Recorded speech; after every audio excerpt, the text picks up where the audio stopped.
Bonjour, je suis le pasteur Eman et j'anime l'émission Le Pain Vivant Quotidien. Cette émission est née d'un désir profond qui brûlait dans mon cœur de voir les enfants de Dieu, les enfants du Seigneur Jésus-Christ être enseignés, équipés et qui puissent grandir jusqu'à la stature parfaite de Christ.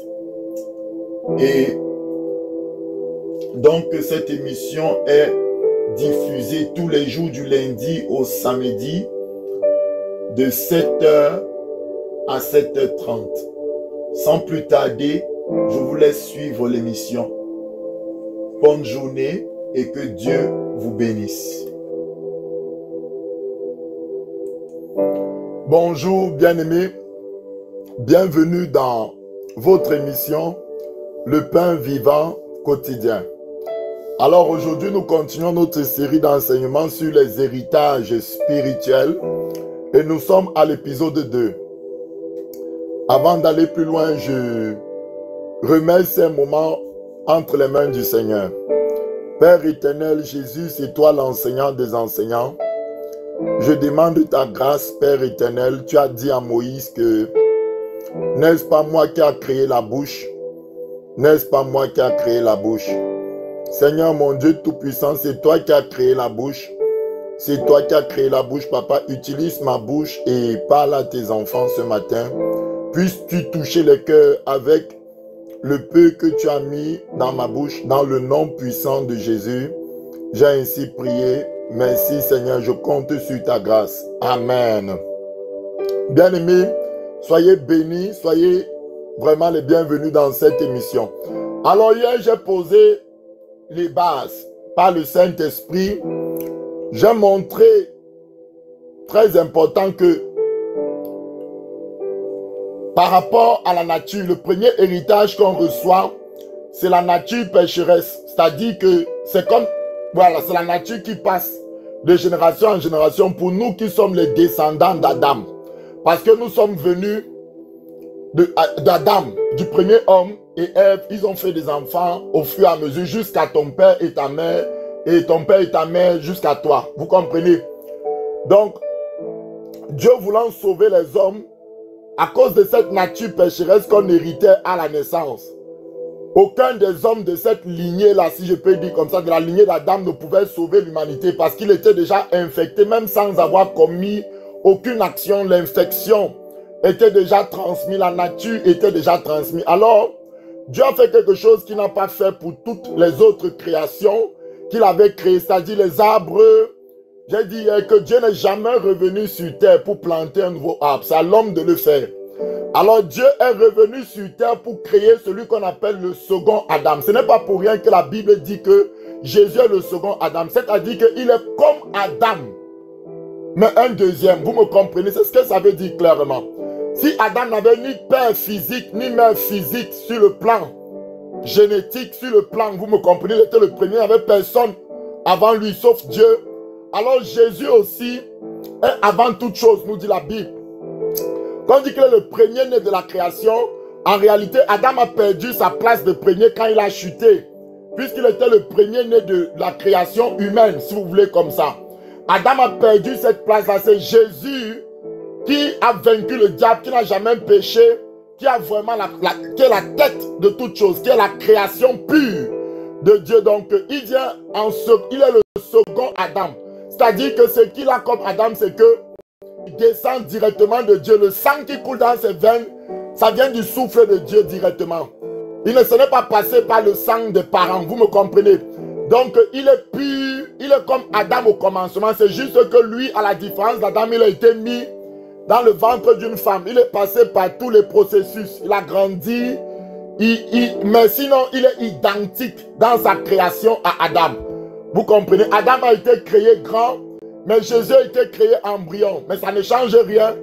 Son sang vient de Dieu, son ADN vient de Dieu, tout ce qui est en lui. Il est vraiment le fils du Dieu vivant. Alléluia. Donc c'est ce que j'ai dit. Je vais afficher la définition que j'ai donnée hier et on va partir par là. J'ai dit, dans le domaine physique, un héritage, c'est quoi? C'est ce que nous recevons de nos parents ou des générations précédentes. Premier petit 1, la génétique. Ça, c'est dans le domaine physique. Je vous ai montré dans le sang, si je suis AA ou quoi là. Bon, si je regarde mes parents, je vais voir de qui j'ai pris ça, de qui j'ai pris ça. Voilà pourquoi même avant le mariage, certains font des tests pour ne pas avoir des enfants. On les appelle des enfants mongols. Souvent dans nos pays, au pays. Donc, il y a des enfants qui sont SS. Quand ils sont SS, comme ça, la durée de vie est limitée.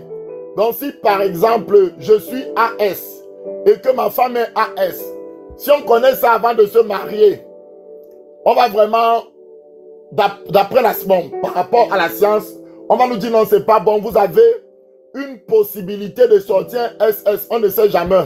Si le S vient de moi et le S vient de mon époux, ça va faire SS. Donc, certains, avant de se marier, font ce test-là pour voir si ils sont compatibles sur ce plan, pour ne pas, par risque, donner un enfant déjà malade. Donc, il y en a certains couples qui n'ont pas pu aller au bout de leur fiançailles ou au bout du mariage, parce que quand ils ont fait ce test avant le mariage, ils se sont rendus compte qu'il y avait une possibilité de donner un enfant qui était mongol, donc malade, quoi. Ils ont dit non, ça ne sert à rien de se mettre ensemble et donner la vie à quelqu'un qui va souffrir de cette manière-là, non. Donc, c'est des choses que vous devez prendre au sérieux. Donc, la génétique, j'ai dit sur le plan physique, c'est ces choses-là. L'ADN, tout ce qu'on peut voir par la science, on peut tester, on peut savoir, en prenant même seulement mon cheveu, si je suis le fils de mon père, en prenant son cheveu, on fait les tests, on verra. Il y a quelque chose qui est transmis. Il y a quelque chose qui nous lie. Donc, c'est ça, d'une génération à une autre. Alors, avec Adam, le premier Adam, la génétique, dans le domaine spirituel, c'est la nature pécheresse qui nous est transmise. La nature du péché. Vous comprenez pas? Un seul, nous sommes tous rendus pécheurs. Donc, ça c'est clair. Je vous ai montré ça hier. Tous ont hérité de cette nature-là. Et je vais prendre un verset qui le dit. Tu vas aller te positionner dans Jérémie 13. Jérémie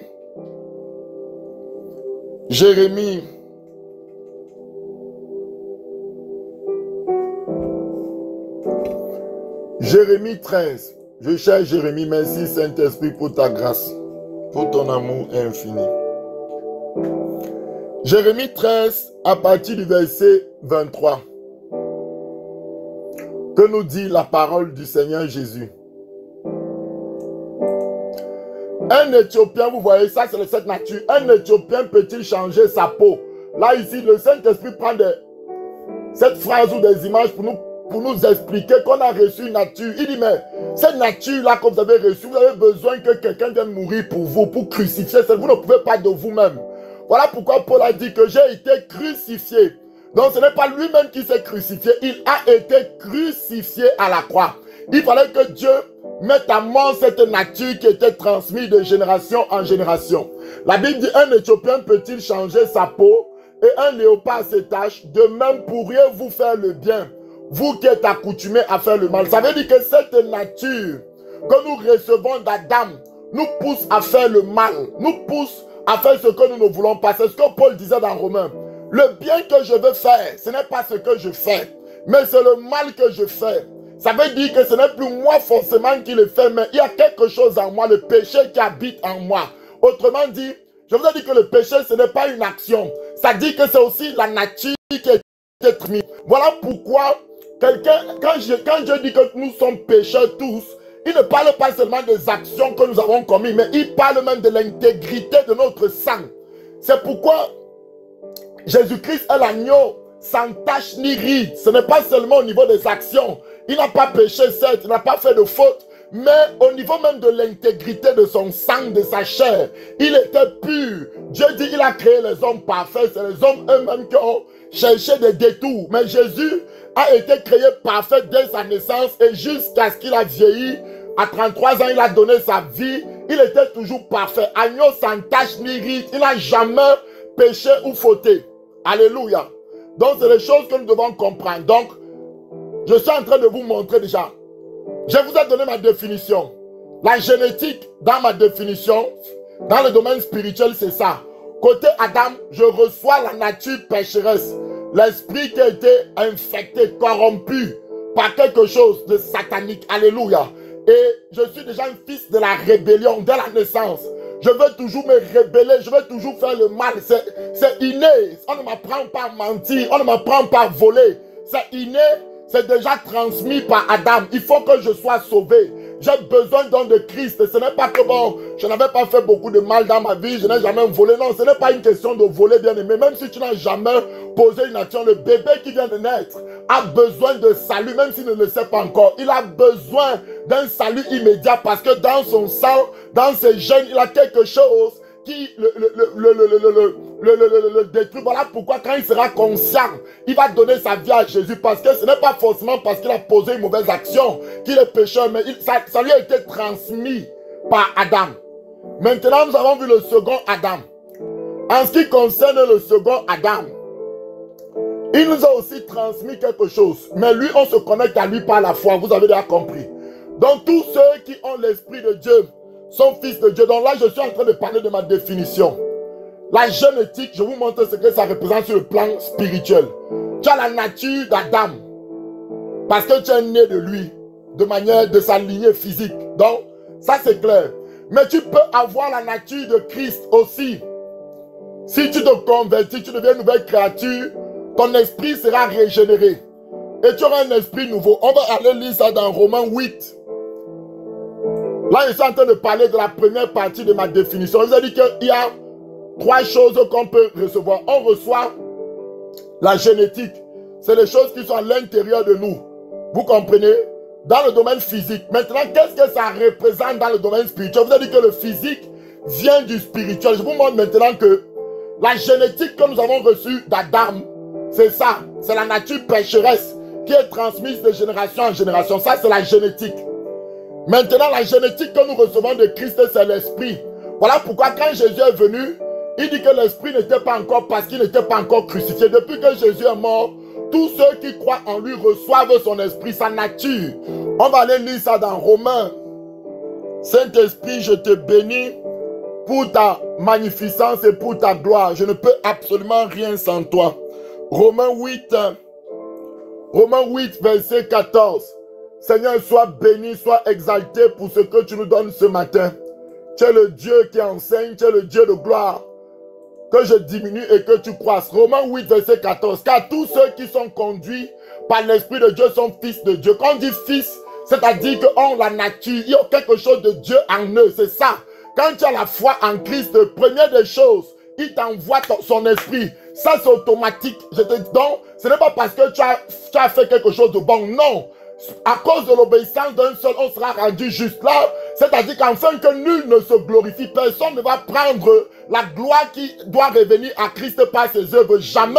Ce n'est pas par tes œuvres que tu es sauvé, uniquement par la foi en ce que Jésus a fait, pour que toute bouche soit fermée immédiatement, illico. La Bible dit ici, Romains 8, verset 14, car tous ceux qui sont conduits par l'Esprit sont fils de Dieu. Bien aimé, le jour où tu t'es repenti, le jour où on a prêché la croix, même si tu n'as pas compris tout, tu n'es pas sauvé par ta compréhension de tout. Non, la connaissance enfle, mais l'amour édifie, nous dit la parole de Dieu. Tu es sauvé par la repentance. Quand tu te repens, quand l'Esprit de Dieu a percé ton cœur à la croix, et que tu dis, ouais, c'est pour moi que Jésus était mort. Seigneur, à partir d'aujourd'hui, je t'accepte malgré toutes les fautes que j'ai commises. Je t'accepte, tu es mon Seigneur et mon Sauveur illico. Dans le monde spirituel, tu reçois l'Esprit de Dieu, tu reçois la nature de Dieu. Verset 15, la Bible me dit, et vous n'avez point reçu un esprit de... Tu vois ça? Donc c'est ça qu'elle dit ici, c'est ça la génétique. Dans ma définition, je vais un peu afficher ma définition encore à moi. Regardez, j'ai dit il y a 3 choses. Il y a la génétique. Je vous montre la génétique des deux côtés, bien comme mal. Donc, je suis d'abord au niveau de la génétique. Après, je vais passer au niveau du patrimoine. Et c'est souvent le patrimoine qu'on va vouloir déloger dans les prières qu'on va faire souvent la nuit. On va vouloir déloger le patrimoine négatif qui nous a été transmis, parce que mon ami, si tu as la génétique, sache qu'il y a un patrimoine. Or, pour connaître le patrimoine, il faut que les yeux s'ouvrent, parce que ce n'est pas des choses physiques, c'est des choses spirituelles. Alors maintenant, au niveau encore de là où j'étais, par la puissance du Saint-Esprit. Romains 8, verset 15. Saint-Esprit, je te bénis, j'apprécie ce que tu fais. Et vous n'avez point reçu un esprit de servitude pour être encore dans la crainte, mais vous avez reçu un esprit d'adoption. Tu m'écoutes? Par lequel nous crions Abba Père. Nous avons reçu la nature même de Dieu. Nous avons reçu la vie de Dieu en nous lorsque nous avons cru en Christ. Donc c'est ça la génétique. Tu as les gènes de Dieu maintenant. Et la Bible dit au verset 16, l'Esprit lui-même, écoute cette phrase qui peut me tuer, qui peut te tuer. L'Esprit lui-même rend témoignage à notre esprit que nous sommes enfants de Dieu. C'est la génétique de l'homme nouveau. Bien-aimé, ces trois réalités que je suis en train de dire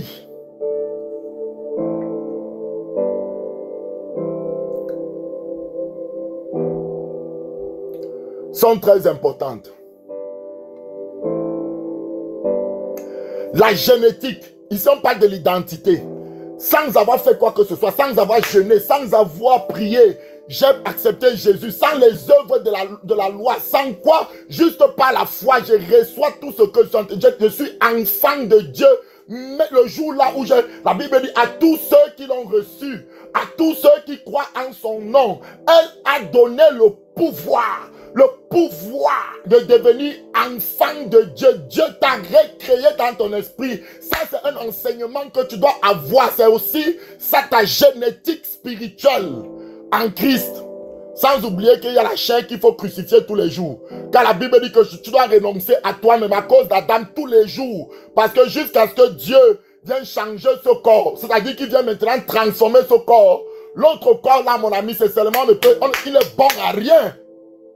Il va aller dans la tombe pourrie. C'est le corps, la chair et le sang n'héritera pas le royaume de Dieu, nous dit la parole. Mais c'est le corps spirituel, c'est le corps nouveau. Le corps que Christ va régénérer parce que la chair et le sang ont été infectés dès le commencement par le péché. Et rien de souillé ne peut entrer au ciel. Donc tu ne peux pas entrer au ciel avec ton corps-ci. Voilà pourquoi même quand quelqu'un meurt, il se déshabille de ce corps. Même s'il était chrétien, il va au ciel d'abord en attendant le jour de l'enlèvement. Alléluia. Gloire à Dieu, le Dieu vivant.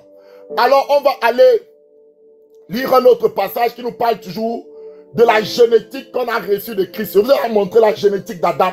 La génétique qu'on a reçue de Christ va te placer dans 2 Pierre 1, verset 4. C'est un passage que... Oh Saint-Esprit, je te bénis. Sois béni, Esprit de vie. Sois béni, Esprit de Dieu. C'est toi qui enseignes ton peuple. C'est toi qui es glorifié. Nous t'adorons, Seigneur. Et nous t'exaltons, Seigneur, mon Dieu. Viens établir ton trône éternel. Par nos louanges, nous te bénissons, oh Jésus. Viens, Jésus, prends la place. Prends la place du roi. Prends la place du Dieu suprême dans nos vies. 2 Pierre 1, verset 4. Lequel nous assure de sa part quoi? Sa divine puissance. Pardon, attends, je remonte au verset 3. Je ne peux pas couper des choses succulentes comme ça. Saint-Esprit, aide-moi. Verset 3, 2 Pierre 1, verset 3. Comme sa divine puissance nous a donné tout ce qui contribue à la vie et à la piété, c'est-à-dire quand l'esprit là vient en nous. La Bible dit, laissez votre être intérieur être fortifié par l'esprit. Quand le Saint-Esprit vient en toi, quand tu es baptisé de l'esprit, quand tu as reçu l'esprit le jour de la nouvelle naissance, quand tu es rempli du Saint-Esprit, bien-aimé, quelle grâce! La Bible dit, cette puissance, ce Saint-Esprit qui est en toi, t'a donné tout ce qui contribue à la vie et à la piété au moyen, écoute-moi, il ne te donne pas ça seulement automatiquement. Il faut que tu connaisses. Voilà pourquoi aujourd'hui on parle des choses telles que aujourd'hui.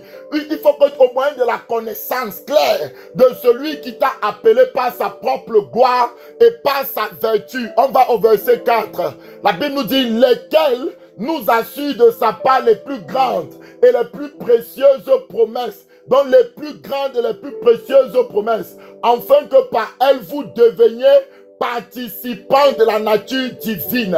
Oh bien-aimé, écoutez, je suis participant de la nature divine. Donc maintenant j'ai la nature, c'est ça que j'appelle la génétique. J'ai la nature de Christ dans mon esprit. Je suis identique, tel qu'il est, tel je suis dans ce monde, dans mon esprit d'abord. Donc mon esprit a été régénéré, mon esprit a quelque chose qui se conscient. J'ai reçu la génétique de Christ. Alléluia.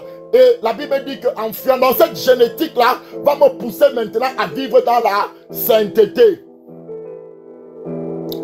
Maintenant, j'ai montré, première chose qu'on reçoit. Alléluia. Maintenant, je vais passer au deuxième qui est quoi? Le patrimoine.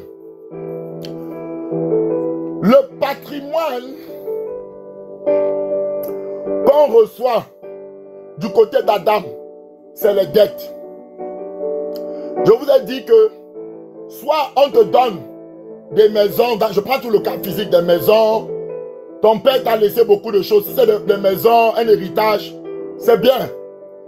Mais ça c'est Christ qui a fait cela parce que la Bible nous dit, on va le lire dans Éphésiens 1, verset 3, que nous sommes bénis de toutes sortes de bénédictions dans les lieux célestes. Dans les lieux célestes, il y a des bénédictions qui nous sont allouées. Dans le monde, ces bénédictions sont spirituelles.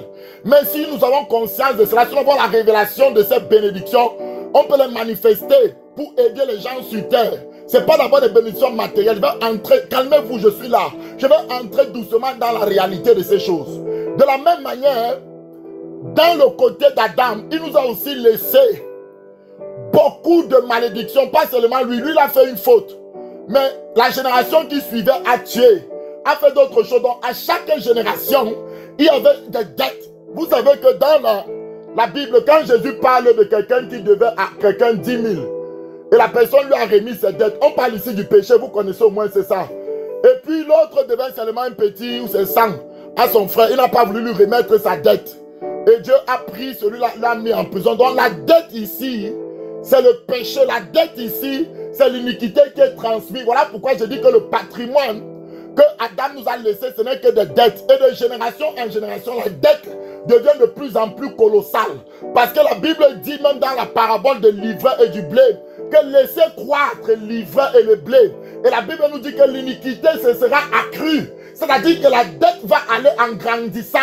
Et la Bible nous dit même que avant que Dieu ne juge des nations, il dit toujours dans la parole que j'attends que la coupe des Amoréens, c'est-à-dire que leur péché arrive à leur comble. Donc ça veut dire quoi? Tout ce que je suis en train de dire là. C'est-à-dire que ce que Adam a fait avait mis un compte bancaire quelque part au niveau des dettes. Il a transmis, ses enfants ont ajouté leur part. Ils ont transmis donc de génération en génération. On voyait que la dette ne devenait que lourde jusqu'au temps de Noé, où Dieu a même raccourci la vie. C'est-à-dire que la dette est arrivée à un niveau où Dieu a dit, mais maintenant, même l'espérance de vie, je baisse. Vous comprenez? C'est pourquoi même dans certaines familles, à cause des alliances, parce qu'il faut savoir que de famille en famille, les dettes peuvent être différentes. Je ne parle pas de la nature pécheresse, je parle ici maintenant des dettes. Si dans une certaine famille, les gens ont tué des personnes, ils ont fait tellement de choses, le patrimoine qu'il y a dans cette famille en termes de dettes est trop lourd. Si tu nais dans cette famille-là, Dieu t'a suscité comme Jésus au temps où il était venu sur terre pour chasser les démons. Regardez Jésus. Quand Jésus venait sur terre, bien aimé, ça faisait 4 siècles, 400 ans que Dieu n'avait pu parler à Israël. Pourquoi? Israël était rebelle. Israël était allé loin de Dieu. Ils étaient même colonisés à cause de leur rébellion. Les Romains dominaient sur eux, bien aimé. C'est en ce moment-là que Jésus est venu. Regardez comment le peuple était possédé. Jésus a chassé les démons jusqu'à... Vous comprenez? Donc, parce que la dette, c'est-à-dire le péché, en ce temps-là, était déjà à un paroxysme. Alors, 2000 ans plus tard, le péché a pris des allures terribles. Ce qui était caché avant, les gens faisaient ça en cachette. Aujourd'hui, le font même en plein jour. Ils n'ont même plus peur. Ils disent même que Dieu n'existe pas. Ils défient Dieu publiquement, bien aimé. Ça veut dire que dans ta famille, c'est-à-dire que la dette est colossale. La dette est colossale, bien aimé. Et si tu nais dans cette famille-là, Christ a pardonné les péchés, alléluia, mais il y a des démons, il y a des choses de même que Christ avait libéré son peuple par son ministère, par son service, par son sacerdoce. Toi aussi, il y a des choses que tu dois briser au nom puissant de Jésus. Est-ce que tu m'entends ce matin, enfant d'Élohim? Donc, on va maintenant aller dans le patrimoine. Vous avez compris, d'une famille à une autre, chacun est en train de... Parce que Adam a péché, mais moi aussi j'ai péché. Donc j'ai ma part que j'ai rajoutée dans sa part. Vous comprenez?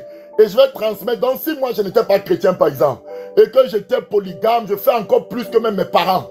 Bien aimé, ça ne fait que s'accumuler. Ça ne fait que s'accumuler. Mes enfants, quand j'accouche là, eux aussi, c'est tout ça qui passe. C'est tout ça qui passe. Est-ce que vous comprenez bien? Si je vais faire des alliances, supposons que j'étais footballeur, je suis allé faire des alliances avec Satan pour avoir l'argent. Bien aimé, quand Satan va lâcher mes enfants après moi, tout ça, ça passe, ça passe. Donc, ce n'est pas Adam qui m'a dit va voir Satan pour avoir une alliance. Non, c'est moi-même qui a voulu devenir quelqu'un. Je suis allé voir Satan. J'ai une alliance pour être une star de football, des choses comme ça. Alors mes enfants vont vivre dans l'opulence quand ils seront petits, certes. Mais ça a un prix tout ça. Après maintenant, quand je meurs, toutes ces choses qui étaient en moi commencent à poursuivre mes enfants. Pas de mort, pas de choses. N'avez-vous vu jamais dans des familles, comme j'ai dit que Dieu a raccourci l'âge des personnes à partir de Noé, que c'est 120 ans. Dans certaines familles, c'est à cause de certaines lois spirituelles que les ancêtres ont les contracté. On dit, les hommes à partir de 50 à 60 ans, c'est la mort. Et on remarque qu'à cette tranche-là, tonton est mort, papa est mort, grand-père est mort, tant, donc l'âge est là, personne ne passe. Quand toi tu arrives, comme tu es en Christ, si tu ne prends pas garde à ce que je te dis aujourd'hui, si tu dis seulement que non, tout est accompli, tout ceci, et que tu ne fais pas de travail spirituel, quelque chose peut t'arriver, bien aimé. Donc, voilà pourquoi nous parlons de patrimoine, parce qu'il y a un patrimoine dans la famille. Chaque famille a son patrimoine. Au-delà de la nature pécheresse qui a été transmise, chaque famille a construit son patrimoine de dette du côté négatif, avec les démons qui vont avec. Maintenant, ce que tu dois comprendre aussi, c'est que du côté positif, c'est ce que j'étais en train de lire. Il y a un patrimoine. Je vais lire certains versets qui nous parlent. Et tous les patrimoines, il faut la révélation parce que ce n'est pas des choses physiques. Alors, je vais aller dans Éphésiens 1.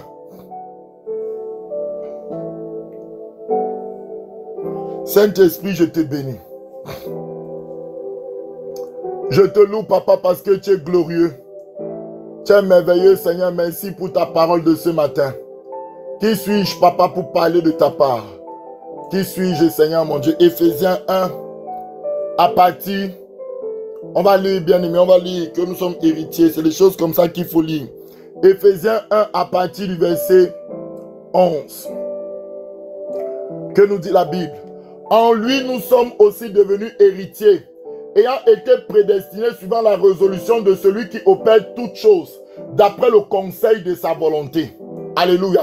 Verset 12. Donc je suis héritier. J'ai hérité de quoi? Donc héritier veut dire j'ai la nature. Je suis écrit dans le livre de vie. Je suis fils de Dieu. C'est ce qu'on a lu. J'ai la nature de Dieu. Mais il faut que, avec cette nature-là, je dois comprendre qu'il y a un héritage. Dieu veut me ouvrir les yeux. On est héritier. Enfin que nous servions. Donc cet héritage-là doit servir. Quand les gens vont voir cet héritage-là, ça va servir à la gloire de Dieu, même sur terre. À la louange de sa gloire. Nous qui d'avance avons espéré en Christ. Verset 13. La Bible dit, en lui aussi, après avoir entendu la parole de la vérité, ce que je vous prêche, l'évangile de votre salut, en lui vous avez cru et vous avez été scellés. C'est ça d'abord, la nature génétique, scellé par le Saint-Esprit. Donc tu es marqué dans tes gènes, tu as le Saint-Esprit qui avait été promis. Tes gènes spirituels, bien sûr, comprenez-moi. Lequel est le gage? Alléluia. Donc, c'est parce que tu es enfant.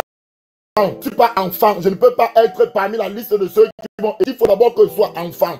Donc lequel est le gage de notre héritage pour la rédemption de ceux que Dieu s'est acquis à la louange de sa gloire. Le verset 15 nous dit clairement que c'est pourquoi moi aussi, ayant entendu parler de votre foi au Seigneur Jésus et de votre charité pour tous les saints, regarde, Paul dit maintenant quand il y a des chrétiens quelque part, qu'est-ce qui se met à faire? Il dit, je ne cesse de rendre grâce pour vous en faisant mention de vous dans mes prières. Pourquoi? Afin que le Dieu de notre Seigneur Jésus-Christ, le Père de gloire, vous donne un esprit de sagesse, de révélation dans sa connaissance. Pourquoi? Paul va être clair, tu es devenu une nouvelle créature, tu es né de nouveau, mais Paul se met immédiatement à prier pour que tes yeux spirituels s'ouvrent. Pourquoi quoi? Pour qu'il illumine. Tu dois avoir la sagesse de l'esprit, la connaissance de l'esprit, mais cette connaissance, cette sagesse-là, va t'ouvrir les yeux spirituels, les yeux de ton cœur, pour que tu connaisses, l'espérance qui s'attache à ton appel. Quelle est la deuxième? Donc l'héritage, quelle est la richesse de la gloire de son héritage? Donc si l'héritage est là, on peut le voir avec les yeux physiques. Tu n'as pas besoin de révélation.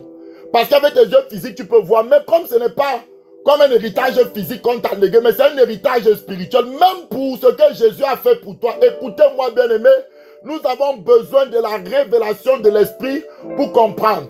Voilà pourquoi la personne qui a fait par exemple la révolution, qui a quitté l'église catholique, qui a créé l'église protestante, c'est par la révélation de l'héritage qu'il a reçu de Christ.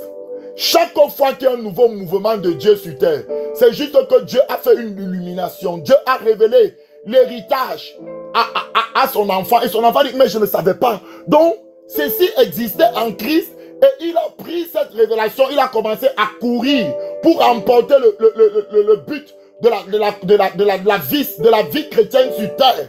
Et il a donc maintenant fait une percée.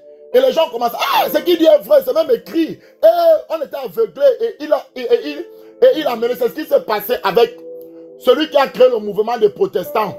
Il était un catholique, prêtre bien aimé, formé allemand. Il croyait au purgatoire, à toutes ces bêtises que l'église catholique avait inventées pour maintenir les enfants de Dieu dans la captivité, la fausse doctrine. Il montait, quand vous lisez son histoire, il montait les escaliers à genoux. Ses genoux étaient blessés, Seigneur le sang, tout ça pour avoir la pénitence, avoir le pardon de Dieu. Il ne comprenait pas que Dieu est amour. Il suffit de demander pardon simplement. Il pensait toujours mal par rapport. C'est pour ça que la foi doit venir de la parole et de ce qui est écrit. Ne base pas ta foi. Même quand je parle, reprends le verset. Voilà pourquoi j'affiche. Je ne suis pas là pour t'influencer. Que la parole te pénètre jusque dans tes os. Alléluia.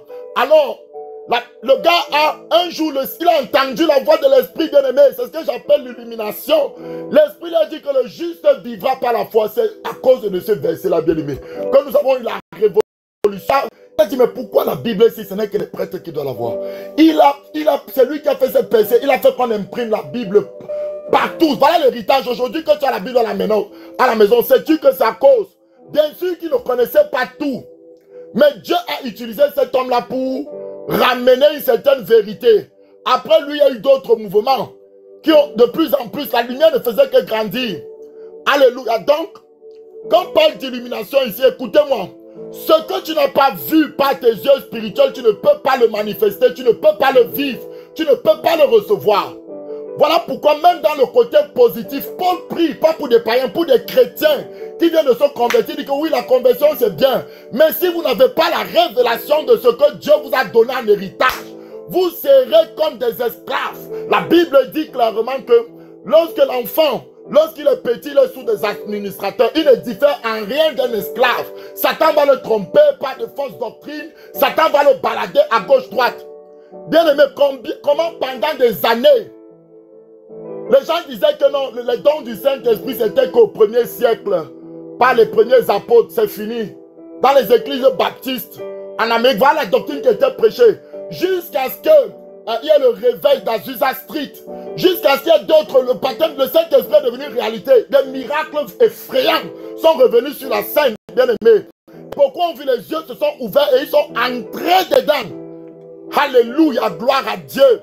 Et aujourd'hui, on a ce qu'on appelle les églises pentecôtistes, les assemblées de Dieu. La vérité, il y a une percée spirituelle. Donc, chaque fois que Dieu veut que nous manifestons ce qu'il a déjà accompli, c'est un héritage qui existe déjà spirituel. Mais la terre n'est pas alignée tant que quelqu'un n'a pas la révélation de ce qui est fait dans les cieux et commence à courir par la foi pour que cela soit manifeste sur la terre. Par exemple, quand on parle de la doctrine de la guérison, ça fait partie de notre héritage. Un enfant de Dieu a été guéri par les maîtrissures. Je vais plus loin. Jésus n'a pas que guéri les enfants de Dieu, tous les êtres humains. Quelqu'un qui vient à une réunion de prière n'a pas besoin d'accepter Jésus pour être guéri. Je sais que c'est choquant. Il peut recevoir la guérison immédiatement au nom de Jésus. Mais il faut avoir l'illumination, il faut avoir la révélation de ce que Jésus a fait. Voilà d'où le ministère de guérison, il y a des personnes qui ont vu Jésus les est apparus dans leur chambre, en pleurant, en disant que je suis mort, mais mes enfants souffrent, pas de maladie, on dit que je ne suis plus puissant, on dit que je ne suis plus capable. Le gars a été rempli par la révélation sur un Dieu qui guérit, Jéhovah Rapha. Et quand il sort avec cette révélation-là, bien aimé. On parle de John Wesley, on parle de John Lake. John Lake a vécu même ici dans certaines années vers le Canada. Tellement il y avait des guérisons dans sa ville que les hôpitaux ont fermé. Je ne vous dis pas des choses reportées. Il guérit, oh my God. Le gars a prié pendant 8 mois pour recevoir un manteau solide de guérison. Il priait, il jeûnait. Il priait, il jeûnait dans l'humilité. Il voyait des petites guérisons dans son ministère. Maintenant, il n'était pas satisfait parce qu'il avait la révélation qu'il y a plus dans l'héritage. Après 8 mois, Dieu a dit, ah, comme tu as persévéré, ce que tu voulais là, tu vas le voir. Bien aimé, dans sa ville, des hôpitaux ont fermé. On parle ici en Europe, les hôpitaux ont fermé, il n'y avait pas de malades. La révélation de Christ, ça va faire bénéficier la ville, le peuple dans lequel tu es. Donc, bien aimé, nous qui sommes là, courons vers la révélation. Voilà pourquoi j'ai horreur des chrétiens qui disent, non, je connais ce que Dieu voulait faire. Dieu est venu sur terre pour le salut. Tu ne connais pas. Tu es orgueilleux. Tu ne connais même pas. Il ne t'a pas encore révélé vraiment ce que tu as hérité dans le monde spirituel de la part de Christ. Paul dit ici qu'il prie parce que lui-même, Paul avait vu l'héritage. Il a vu l'immensité de la gloire de Dieu. Il dit que Dieu habite une lumière inaccessible. Il y a un héritage violent qui doit être manifesté pour que les hommes viennent à Christ. La Bible dit ici qu'il illumine les yeux de votre cœur pour que vous sachiez quelle est l'espérance qui s'attache à son appel, quelle est la richesse de la gloire de son héritage qu'il réserve. Cet héritage est réservé aux saints. Bien aimé, certains pensent que c'est quand ils vont aller au ciel qu'ils auront l'héritage. Non. On dit que lorsque le testateur est vivant, on ne peut pas hériter, mais si Jésus est mort, l'héritage, tu peux commencer à le manifester même dès maintenant. Voilà pourquoi Paul dit qu'il illumine. Pourquoi on va te révéler quelque chose que tu ne peux pas manifester? Qui réserve aux saints et quel est envers nous qui croyons. Tout ça, c'est des versets qu'il faut asseoir des mois et des mois dans le jeûne, la prière pour dire Seigneur, en pleurant en chaud de l'âme, aide-moi. Quel est envers nous qui croyons l'infinie grandeur de sa puissance, se manifestant avec efficacité par la vertu force. Il parle ici de la résurrection de Christ. L'héritage positif.